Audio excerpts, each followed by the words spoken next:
Wait gain and weight loss రెండిటి పైన reels చేశాను. రెండిట్లోనూ కామన్ గా ప్రోటీన్ తీసుకోవాలి అండ్ వర్కౌట్ చేయాలి అని చెప్పాను. సో దీని తర్వాత చాలా మంది నన్ను క్వశ్చన్స్ అడిగారు అనమాట. మేడం రెండిటికి ప్రోటీన్ తీసుకుంటే ఒకరు లావ్ అవ్వడం ఒకరు సన్నగా అవ్వడం ఎలా జరుగుతుంది, అండ్ నేను నేచురల్ ప్రోటీన్ తీసుకోవచ్చా లేదా నేను కూడా పెద్ద పెద్ద బాటిల్స్ లో వచ్చే వే ప్రోటీన్ తీసుకోవాలా అని చాలా మంది అడిగారు అనమాట. అండ్ ఇంకొంతమంది అమ్మాయిలు అయితే మేడం ప్రోటీన్ తీసుకుంటే అబ్బాయిలాగా లావ్ అవుతామంట కదా, మళ్ళీ నేను తీసుకోవచ్చా లేదా అని డౌట్స్ అడిగారు. సో ఈ రోజు దాని గురించి మాట్లాడదాం.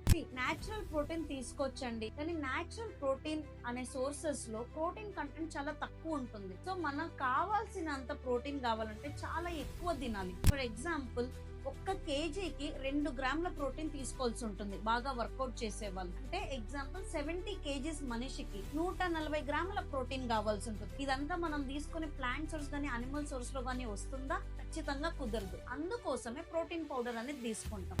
ఈ ప్రోటీన్ పౌడర్ లో కూడా లావ్ అయ్యే వాళ్ళకి, సన్నగా అయ్యే వాళ్ళకి, ఫిట్ గా ఉండే వాళ్ళకి, హెల్త్ బాగుండాలనుకునే వాళ్ళకి డిఫరెంట్ టైప్స్ లో వస్తుంది అనమాట. సో ఈ ప్రోటీన్ లో కొన్ని వాటిలో కార్బోహైడ్రేట్స్ అండ్ ఫ్యాట్స్ ఉంటాయి, కొన్ని దాంట్లో ప్యూర్ ప్రోటీన్ ఉంటుంది. సో ఈ డిఫరెన్స్ బట్టి ఎవరు ఎలాంటిది తీసుకోవాలి అని చెప్పగలుగుతాం అనమాట. ఎవరు ఎలాంటి ప్రోటీన్ తీసుకోవాలి, ఎంత ప్రోటీన్ తీసుకోవాలి పర్ మీల్ కి అనేది నెక్స్ట్ వీడియోలో చెప్తాను. ఓకే.